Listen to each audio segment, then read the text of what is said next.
Hi, I'm Roy, and this month, September, I'm doing Autumn Amour, which is a reading event on BookTube that involves reading romance novels for the 4 weeks of September, devised by the Bookish Bryants, link to their channel below, with a whole bunch of co-hosts as well. So looking forward to that. And this video, I'm basically just going to be talking about the things I'm going to be reading.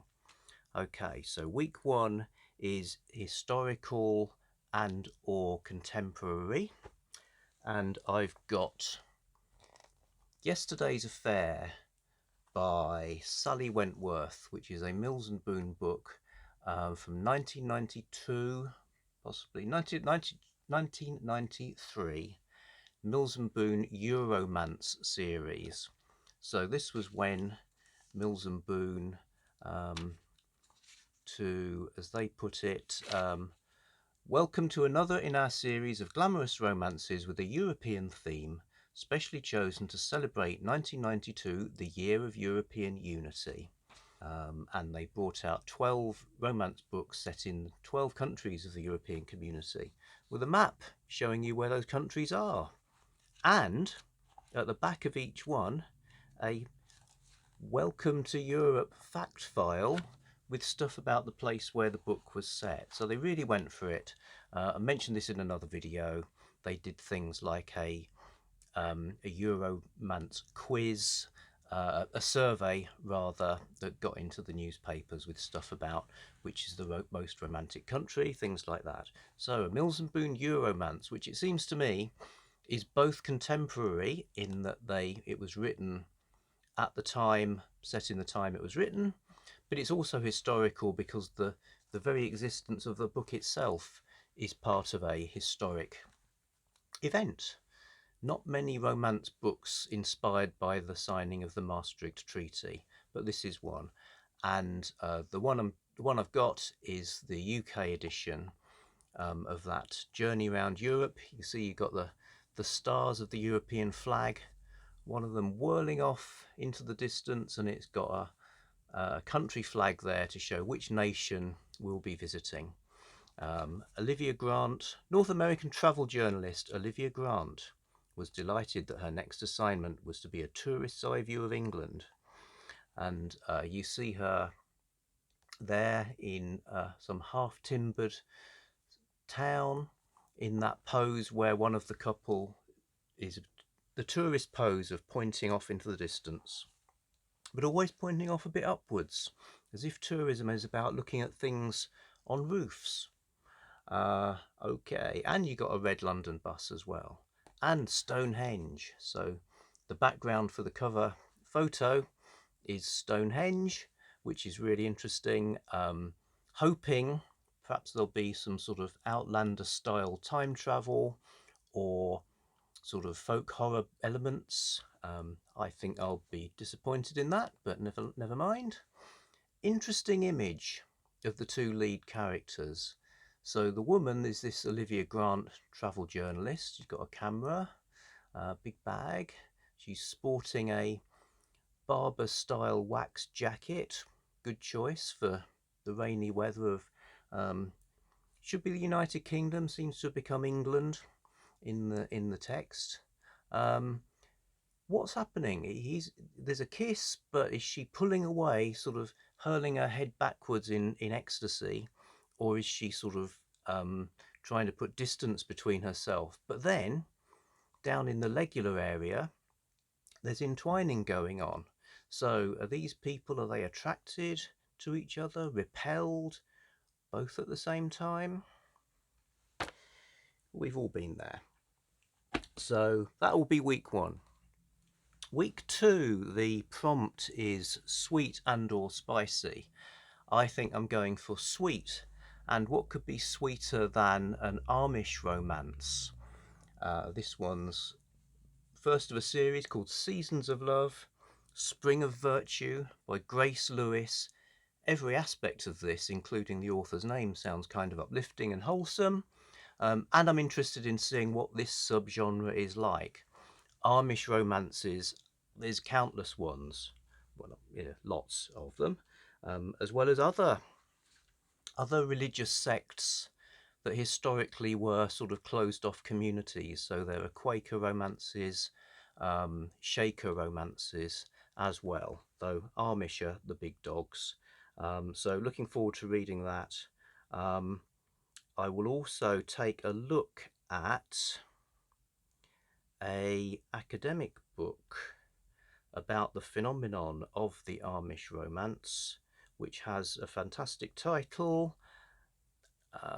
Where's it gone? Thrill of the Chaste, the Allure of Amish Romance Novels. So I'll be reading that from our university library as well, because it's actually the Amish romance itself, quite a short book, will take me through to week 3, haves and have-nots. So stories where there's that disparity between, maybe a rich protagonist and a poor protagonist. I've got Sparrow's Yard by Audrey Curling from 1963. Is that Amanda Tapping? No, it's Audrey Curling. So this is set on a market in England, and basically there's a family that own the place where the market is. They don't really want the market there, and there are stall holders who are at odds with the owners. Then of course there's a romance between family members from one of the stall holders and the ones who own the market. So it's not that huge gap like a billionaire and a hairdresser or a princess and a servant, but nevertheless there's that sort of chasm of power relations that's going to drive the story, and a fantastic cover as well. I live in a market town.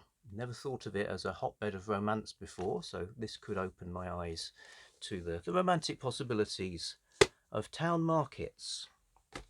And the final week is traditionally published and or independently published. It can be difficult just picking up a book to tell whether it is an indie publisher or a traditional publisher.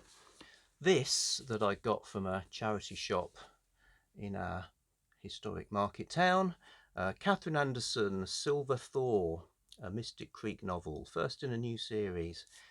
It's got all the hallmarks of traditional publishing. So Signet is the brand. There must be something to do with penguin.